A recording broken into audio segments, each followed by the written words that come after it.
Bismillahirrahmanirrahim. Assalamu alaikum wa rahmatullahi ta'ala wa barakatuh.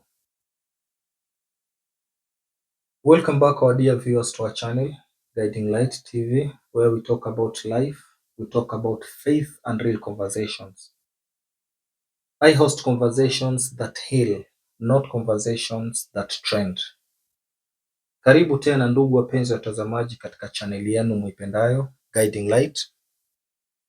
Tuko katika sehemu ya 3, episode number 3 of the Builder series. Katika episode ya kwanza tulizungumzia kuhusu maono, vision. Sehemu ya pili tukazungumzia kuhusu tabia. Na leo tuko katika sehemu ya 3 kuzungumzia jambo kubwa ambalo kwamba ni familia. Na hatujampata anayestahiki kuzungumzia zaidi ya tuliyokuwa naye katika studio zetu za leo. Na kabla hatujaingia katika mada yetu, watazamaji wetu watapenda kukufahamu mgeni wetu, dada yetu, ili utakapoanza kuwapa maneno mazuri wajue ni nani ambaye kwamba anawafahamisha na kuwaelewesha. Sasa karibu, jitambulishe kwanza waweze kukufahamu ili tuweze kuendelea mbele. Karibu sana. Shukran sana, nashukuru sana. Nashukuru Mwenyezi Mungu. Mimi naitwa Aisha Ahmed Juma. Mimi ni mkazi wa Mumias. Mimi ni mzazi, mwanabiashara, and I always liked to give back to the community. Yes, kwa utambulisho mfupi huo nafikiri tumemfahamu na wengi wanaomjua na wasiomjua leo mjue. Tuko katika mada ya familia. Tunavyofahamu familia ndiyo madrasa ama ndiyo shule ya kwanza ya binadamu tunakoanzia. Familia ndiyo mwanzo humchonga mtu katika imani yake. Familia ndio mwanzo humchonga mtu katika mapenzi yake, na familia ndio mwanzo humchonga mtu katika mambo mengi ambayo kwamba atakayoishi nayo katika dunia kama hii. Na tukiendelea mbele, hii familia ndio inamdhuru mtu ama inampa mtu nafasi nzuri katika maisha yake ya dunia na hata maisha yake ya akhera. Na ndugu wapenzi watazamaji, maisha muhimu ambayo kwamba mwanadamu atakuwa nayo katika maisha yake yote huanzia katika familia. Na dada yetu, kwanza karibu katika station zetu, na Mwenyezi Mungu akufungulie katika mambo yako, kwa sababu umeacha shughuli zako, umeacha kazi zako, umeamua kuja hapa kutupa maneno ambayo kwamba ni mazuri. Labda tukianza katika mada yetu, hivi ni kitu gani labda kinapelekea familia nyingi zikawa na mgogoro, zikawa na kutoelewana labda? Ukiangalia katika maisha yetu ya saizi, mgogoro yapo. Na tuwezi sema hakuna familia yenye haina mgogoro. Ila jambo la kwanza, familia yenye sehemu ya imani. Wakati ukiona wanafamilia wanakuelewana, wanafamilia unapata wafamilia wana mazungumzo iliyo sawa na ya haki, unakapata mgogoro unapungua. Jambo la kwanza kuangalia katika mambo ya mgogoro katika nchi yetu ya leo, unapata kitu la kwanza kubwa zaidi ni uchumi. Hali ya uchumi imebadilika, vitu vingi vimebadilika. Ukiangalia katika hali ya binadamu yale ya kitambo na saizi vitu vingi zimebadilika. Hiyo ndio inachangia pakubwa sana kupata mgogoro katika familia. Ukiendelea pande wa pili, unapata hii hali ya uchumi imekuwa imeathiri watu pakubwa. Inalazimu watu kama binadamu, kama wanafamilia wafanye kazi ya ziada. Wakiendelea kufanya hizo kazi za ziada, wanapata wakati duni sana ya kukuwa na familia yao. Na katika ile wakati wanakuwa na wakati duni kuwa na familia yao, unapata mgogoro unazidi. Unapata watoto wetu wanaingilia kwenye mitandao, wazazi wako kwenye mitandao, hali inakuwa ngumu. Ile nafasi ya kupatana ana kwa ana, unapata inakuwa chache. Kitu ya tatu ukiangalia, Katika hali ya maisha venye iko, unapata watu wanakuwa na msongo wa mawazo. Katika hile msongo wa mawazo mpaka mtu anaelekea kwenda kwa dawa za kulevya. Unapata wazazi wakiingilia katika dawa za kulevya. Hiyo maana inaleta nini? Inaleta mgogoro kwa nyumba. Mtu anadhani leo niko na stress, naweza kumaliza stress yangu labda kwa ulevi. Lakini at the end of it unajipata wewe umeingia kwa mgogoro. Hiyo inaleta talaka. Unapata single parenting. Unapata wazazi, maybe mama peke yake ndo analea mtoto na inakuwa vigumu. Yani inakuwa na upana kubwa, unapata yani hali inakuwa mzito sana kwa yule mama. Mgogoro unapata unazidi kuwa mengi. Ukiangalia pia katika hali ya utamaduni. Utamaduni umebadilika, hali imebadilika. Saizi sisi watu wengi wanataka kuiga maisha za kule nje. Na unapata sisi kama kitambo, ile utamaduni wetu inatuleta kwa pamoja, inakupea heshima, inakufanya watu waheshimu wakubwa wao, unapata mgogoro unapungua. Lakini sasa venye sasa saa hizi tumefuata maneno za maybe tuseme za Ulaya ya wapi, unapata mgogoro inakuwa mingi. Shukrani. Ndiyo, na nafikiri katika sehemu hiyo nikiongezea kitu. Nafikiri kuna kitu ambacho kwamba pia kinakosea, ile mawasiliano kati ya wanafamilia. Wakati mwingine mawasiliano inakuwa ni mbovu, watu hawapati ile mawasiliano mingi. Kweli. Na wakati mwingine kuna zile pressure za maisha, mtu anapitia hivi, mtu anapitia hivi.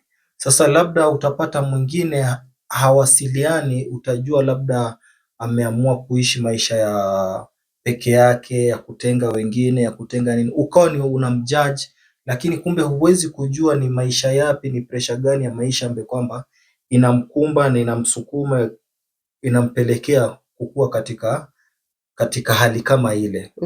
Alafu nakumbuka kuna wakati tulikuwa tukiambiwa zamani, watu walikuwa katika familia wana ile labda kama mkutano mdogo ambao kwamba inafanywa katika familia. Wanakuwa na huo mawasiliano ya hapa na pale, wanapata kujua wapi kumekoseka, wapi kuko sawa, watu wanahiyo ile mawasiliano. Lakini nimepata kuchunguza wakati huu, hiyo familia nyingi zitakapokuwa na mikutano kama zile, kuna watu ambao kwamba mara nyingi husimamia ile mikutano, wanakuwa pia mara nyingine hawana ile msimamo ya kusema hii ni sawa, tufanye, hii si sawa. Labda huyu anamlaumu huyu, na huyu kwa sababu ni mtu wake wa karibu sana, anashindwa kukuwa na ile msimamo ya kusema huyu, wewe ulikuwa si sawa, yani kusema hii si sawa, tuweze kufata kitu ambacho kwamba ni sawa. Watu wengi wamekuwa na ile mapenzi ya kupenda watu mpaka wakawa kitu ambacho kwamba ni si sawa wanaifanya ni sawa, kitu ambacho kwamba ni sawa wanaifanya si sawa. Nafikiri hii yote inaleta katika kuharibu, hasa familia nyingi zinakuja kuharibika. Kweli kabisa. Ukiangalia katika hili maisha yetu ya kitambo. Naam, zamani watu walikuwa wanapenda kuishi kwa pamoja. Uko na mjomba karibu, uko na nyanya karibu. Unapata kunakuwa na ile chain of respect. Unapata wale watoto wanaheshimu wakubwa wao, wakubwa wanaheshimu wajomba, wajomba wanaheshimu mababa, manyanya wanaheshimika. Lakini vile hali ya maisha saizi venye ziko, unapata kila mtu ako kwa maisha yake. Kila mtu ako kwa dunia yake, kila mtu anafanya vitu vyake. Mimi najiona mimi na mtoto wangu. Na hata pia ukiangalia mimi na mtoto wangu, niko na mtoto wangu, lakini najipata sipati muda mwingi wa kuhudumia yule mtoto. Kwa sababu niko na mashughuli nyingi kwa maisha, niko na vitu vingi za maisha. Sasa unapata watoto wanapotoka. Watoto wanapotoka, hali inapotoka. Na ukiangalia, sasa ile hali ya maisha venye inatupeleka, unapata hata leo, mtoto wa jirani, ama mtoto wa shemeji yangu, ama mtoto wa nani, akikuwa nakosa, naogopa kumwambia. Naonelea kuwa nini? Yule mzazi wake atanichukulia kwa ubaya. Lakini kama ile kitambo sisi tulikuwa tunakaa kwa pamoja, tunaishi kwa pamoja, unaheshimu. Unapata hata asiyekuwa mzazi wako anaweza kumwambia jambo na unaweza kumsikiza. Lakini hali ya maisha venye imetupelekesha, unapata hata ile heshima imepungua kabisa. Unapata kila mtu ako kwa dunia yake, lakini hayo yote ni hali ya maisha venye saizi iko. Lakini tunashukuru Mwenyezi Mungu, itakuwa sawa inshallah. Ndio, itakuwa sawa kweli, lakini mpaka sisi wenyewe tutie vitendo kabisa. Tuamue kujituma na kila mmoja cha msingi ni kila mmoja aamue kuchukua responsibility yake, kuplay part yake. Kweli. Na nafikiri takapokuwa na migogoro kama hii, sijui waonaje, ni kitu gani labda tunahitaji kufanya ili familia zetu ziwe imara? Ukiangalia katika familia hiyo imara, sisi kama wanafamilia, kama binadamu, tunafaa tukuwe na upendo kati yetu. Ukifunza watoto wako mapendo na kujali wenzako, unapata ile familia inakuwa na imara. Kitu kingine, unapata heshima. Ukifunza mtoto wako heshima, yeye ule mtoto anazidi kuishi kwa maisha ya kuona anajali mwenzake. Hali ya kuwa na kuomba, unaona kama sisi kama Waislamu, unapata kuna swala zenye watu wanakaa, wanaomba, wanatoa dua, kuna adhkar. Wale watoto wadogo wanapelekwa madrasa, watoto wanasoma, unapata ile msingi ya kiroho watoto wakikuwa naye, unapata jamii inatengenezeka, jamii nzuri. Uaminifu, usalama na ulinzi. Unapata mzazi akipea mtoto ulinzi uliothabiti. Wewe leo umpe mtoto wako confidence. Ukuwe na mtoto umuexplainie hii na hii ndio inatakana. Mara nyingi tunatakana time ya kuongea na watoto. Na watoto wanataka mara kwa mara. Si ati unaongea na mtoto leo na basi umeisha. Lakini the more tunaendelea kuongea na hawa watoto, ile haswa malezi mazuri, malezi bora, ukieleza watoto malezi mabora, unapata wale watoto wanaendelea wanakujua.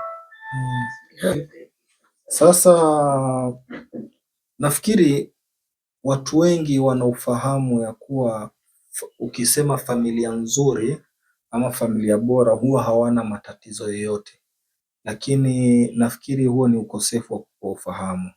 Nafikiri kila mmoja ana tatizo moja ama nyingine, lakini kuna ile kuangalia namna unavyotatua lile tatizo linavyokuja.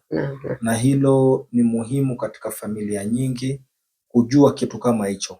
Tatizo linapotokea tujue tunatatua vipi. Na yule ambaye kwamba labda familia wamemamini wakamweka kama kiongozi, anafaa awe ni mtu kwanza mwenye msimamo. Awe ni mtu ambaye kwamba anaweza kufanya maamuzi, japo maamuzi yale magumu. Ukiangalia wewe kama mzazi, unafaa ukuwe role model. Unafaa ukuwe ukifanya kile kitu yenye wale wanakuangalia, wanaona kweli ni sawa kanafanya. Namna venye unavyotembea, unavyoongea, unavyovaa, wewe kama mzazi, unafaa ulead by example. Wewe kama mzazi, ukikuwa mfano mwema, unapata wale walio nyuma yako wote watakufuata. Na hilo zitasaidia kujenga mji uliofaa. Naam. Sawa. Hapo umetaja wazazi sana, role model. Naam. Unafikiri wazazi wana nafasi gani katika kuijenga familia? Wazazi wana nafasi kubwa. Ukiangalia haswa kama mimi mama, unapata katika Kiislamu wanasema mama ndo mwalimu wa kwanza. Kama sisi kama wazazi, kama mama, sisi tunapata sisi ndo madrasa wa kwanza kwa hali watoto. Sisi tunafaa tuwafunze kutoka, unasikia elimu ya mtoto inaanza takiwa kwenye tumbo. Namna venye unavyofanya, namna venye unaishi, unavyofanya, unavyolinda ule mtoto. Chochote unachomfunza, ukifunza mtoto mazuri, utapata atakuwa vyema. Ukimfunza mabaya, atakuwa vibaya. Tena tunafaa tuwajibike. Wazazi wanafaa wajibike pakubwa, wakuwe na msamaha. Wajue kama wale watoto wanaangalia, wewe kama mzazi unaweza peana msamaha, kuna kurejelea. Wale watoto pia watasoma kuna kurejelea. Unafaa ukuwe mwema, ukuwe na heshima. Na unapata wale watoto wanafuata chochote kile unafanya. Ndo hapo awali niliposema sisi kama wazazi tunafaa tukuwe role model. Sawa. Kwa sababu ukiangalia wazazi wa leo ndo walikuwa watoto jana. Ni kweli kabisa. Na watoto wa leo ndo watakuwa wazazi wajayo. Ni kweli. Sasa wasipopata hayo maadili, na yule ambaye kwamba yuko mbele yao wakimwangalia yuko na picha gani, hiyo picha ndo watakayoweza kuibeba. Na wale watoto watachongeka kwa namna hivyo. Maisha yao itakuwa ni hivyo. Namna walivyolelewa ndo namna watakavyokuwa. Kweli. Na labda tukiangalia watoto wanaweza kufundishwa maadili gani katika familia labda? Unapata watoto unajua ni kama udongo, unaweza kafinyangwa na ukue. Wale watoto ukiwaonyesha leo, kuna vitu zenye unafanya, unapewa watoto majukumu. Ukipewa majukumu, ukiangalia katika umri, huyu ni mdogo anaweza fanya hivi na yule mkubwa anaweza fanya, unapewa watoto majukumu. Ukipewa majukumu, watoto watajua kumbe haya maneno yanafanywa, sipa unapata tu kwa urahisi. Kitu kingine, unafaa ufunze watoto kuwa na huruma. Leo mtoto akikuwa na huruma na mwenzake, ataishi akijua mtu anafaa hurumiwe. Unafaa mtoto anafaa afunzwe heshima. Mtoto akikuwa mdogo, anafaa heshimu wakubwa wake, huyu ni mkubwa wako. Hata asipokuwa mzazi wako, unapata mtoto anaendelea kuwa kama ako na heshima. Unapata akiendelea hata akikuwa kwa maisha yake, akishakuwa mkubwa, lakini anajua msingi wake ni heshima. Unapata mtoto pia anafaa akuwe na uvumilivu.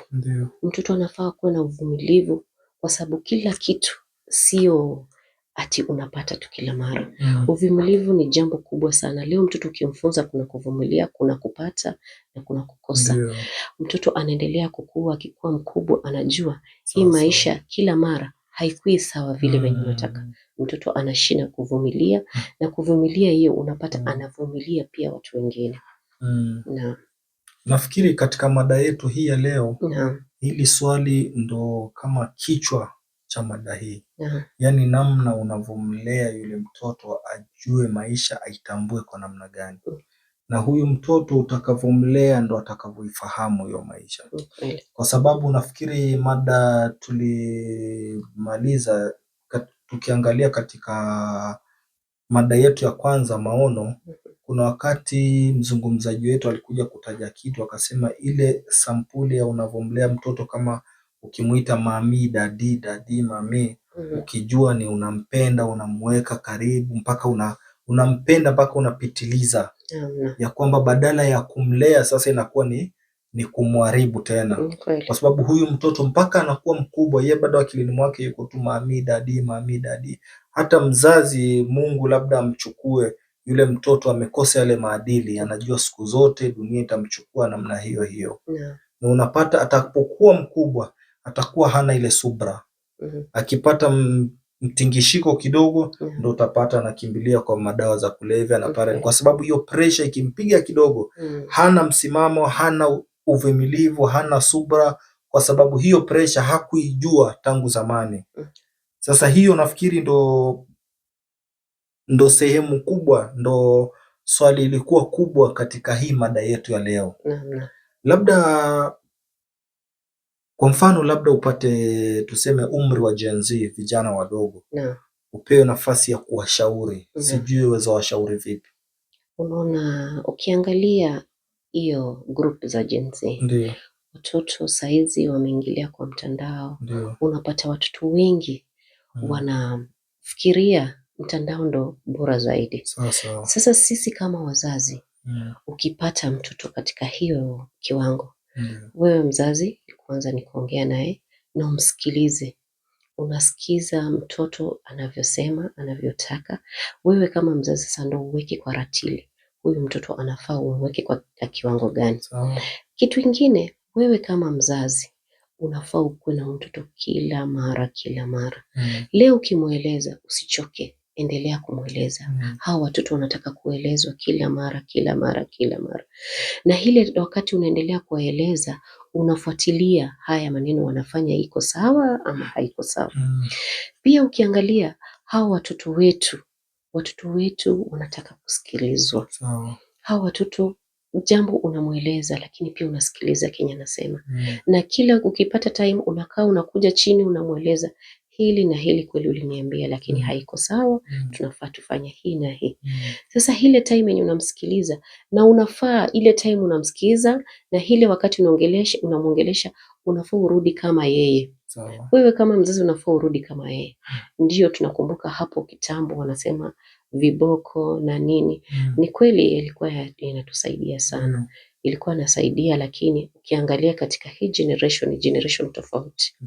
Hii generation ni tofauti, enye leo ukijaribu kuweka ile nguvu zaidi, unapata unawavunja. Hawa watoto unafaa uwasikize, uangalie, utumie saikolojia yako wewe kama mzazi. Njia nzuri zaidi ya kwa kabili.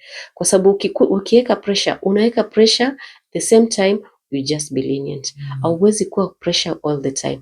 Be lenient with them, na also unaweka that pressure. Lakini at least your pressure unaweka polepole. Once you have to be consistent. The next thing, you have to listen to them. Wasikize hawa watu wanasema nini, wanataka nini. Na ukue katika level yao. Unapata kila kitu itakuwa sawa. Inshallah. Naam. Nafikiri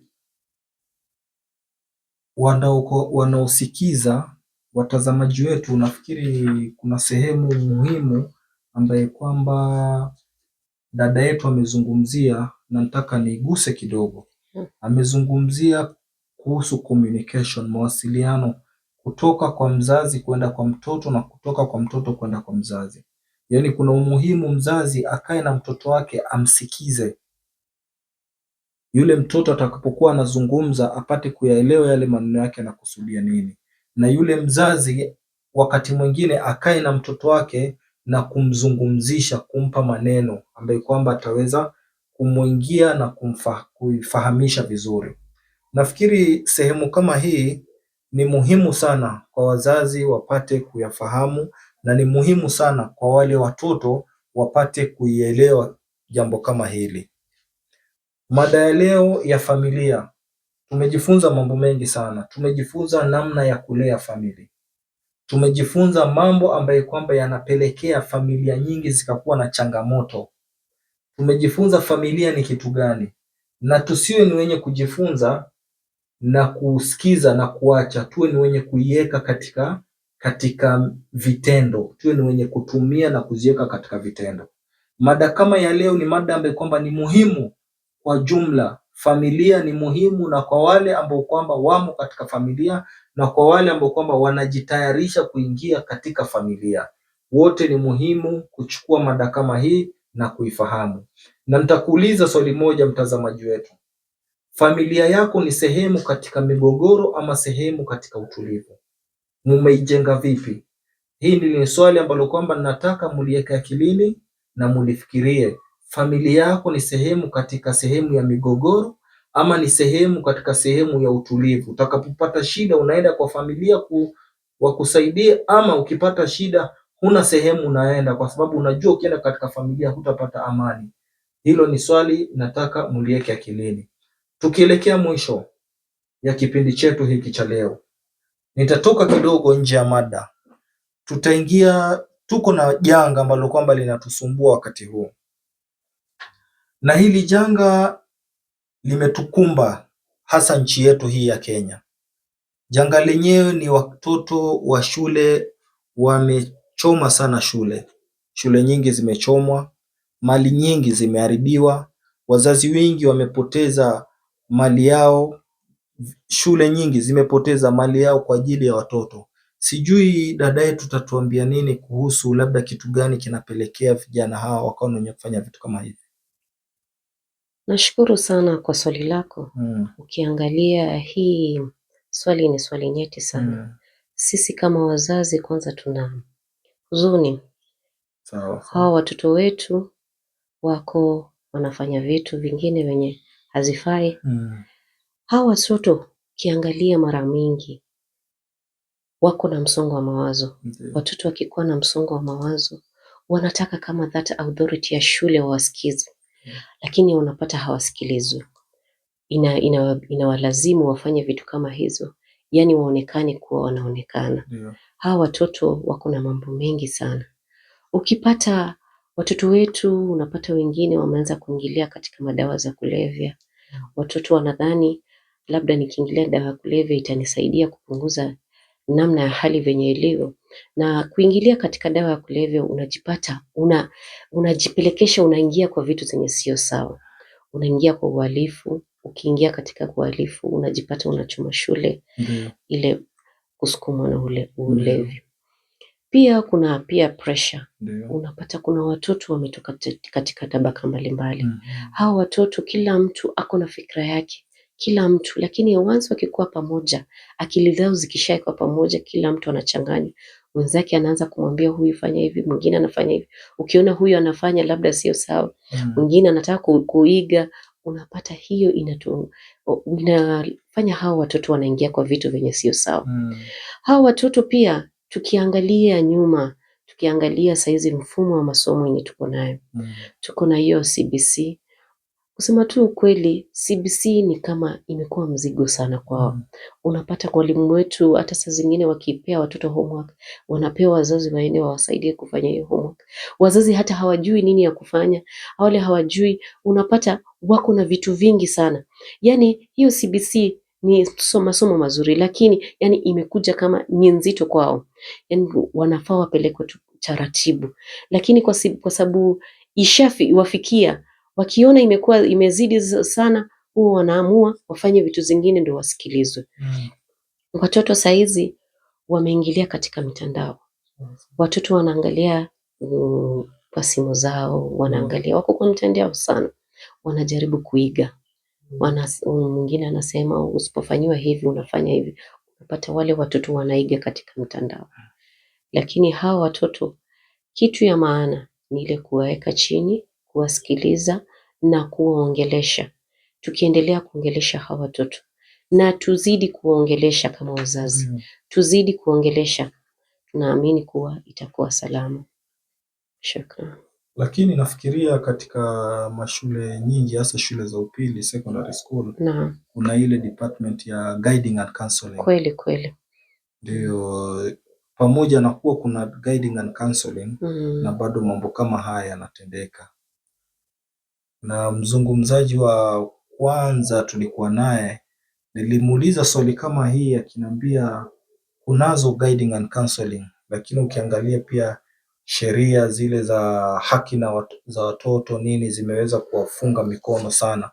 Kwa sababu hata ile adhabu wakitaka kutoa kwa watoto, utapata ukitaka kumwadhibu mtoto, mzazi anaweza akakuja, mzazi amekuwa mkali.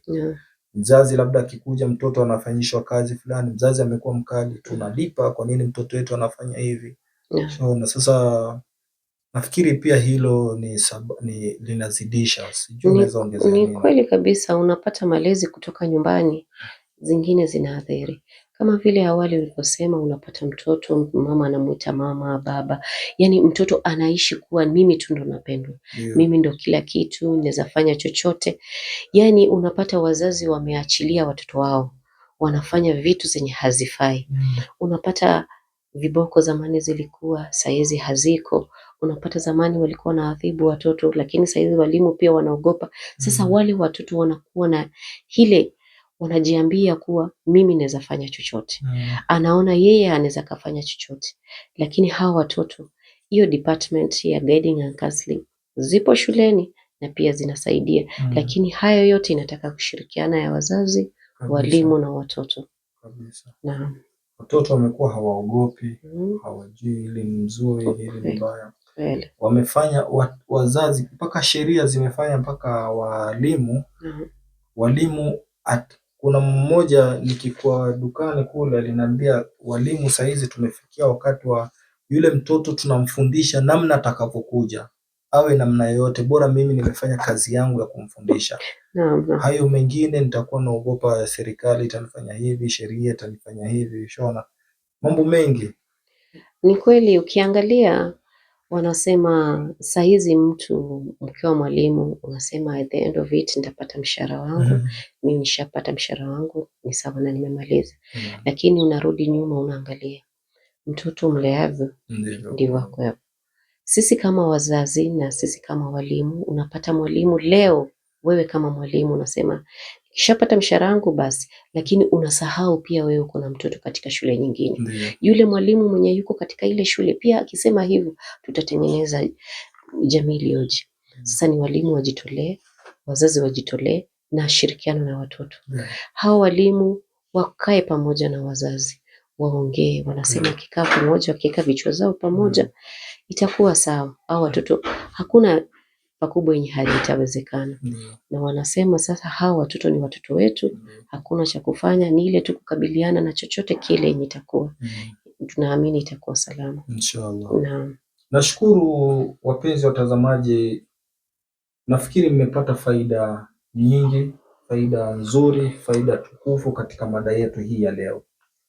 Tumepata kujua uzuri wa familia, na tumepata kujua sifa za familia, na tumepata kujua namna ya kuijenga ile familia. Tumepata kujua familia ndiyo shule ya kwanza ya mtoto. Mtoto atakapotoka, familia yake ndio itakapomkuza. Mtoto atakapokuwa, familia yake ndio itamkuza pale mwanzo. Na tumepata kujua ya kuwa mitandao, social media, zinachangia sana kwa watoto wetu katika maisha yao. Sasa tuangalie tunawalisha yapi, what kind of energies ambazo kwamba watoto wetu wanakuwa ni wenye kuconsume katika akili zao.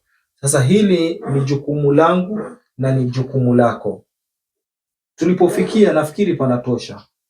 Dada yetu Mwenyezi Mungu amjalie kula la kheri kwa safari yake ya kutoka alikotoka mpaka kuja katika sehemu hii. Na mada kama hii usiangalie peke yako na ukaridhika. Ishare na mwenzio, kwa sababu ni message ambayo kwamba watu wengi wanafaa waisikie. Ni message ambayo kwamba jamii nyingi wanafaa waipate na waifahamu. Na mpaka hapa nitasema walhamdulillahi, wassalamu alaikum wa rahmatullahi ta'ala wa barakatuh.